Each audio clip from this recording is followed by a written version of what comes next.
Hello mga casters no. So naadi ay taani sa Mantayupan Falls located sa Barangay Campanga, Barili, Cebu. Pax mailan gamay ug atong lakawo ng area mga casters no.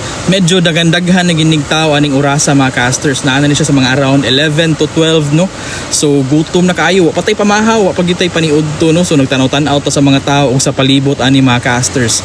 So atong tuyukan gamay pak o ha makita na gamay ang mga tao no. So niabang sila table, ni kuha sila og umbrella para di sila mainitan or in kasog muuwa no. So nagplastar sa silang mga gamit, silang mga pagkaon. So kita ni ato lang giantos mga casters o ha napagilaing mga tao to nakita o. So mingarong orasa mga casters no, aning orasa daghan na gigayog mga tao. So naatay mic no, pero wala to gigamit mga casters, medyo hilom lang ta o ha ato iubos ang kamera pa kita na king fall. So ang 98 meters na fall sa kagamay balik tuyok padayon ta sa atong paglakaw mga casters no.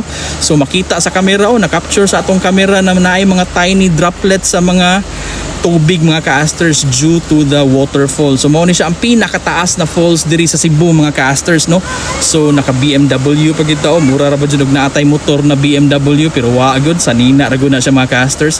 So pak tuyok na pud ta ato na pud ikuha ng kamera daghan na kitag mga na-capture na mga tao no. Oh nindot jud kayo ang Mantayupan Falls mga casters. So unsa inyong gihuwat bisita na mo mga casters.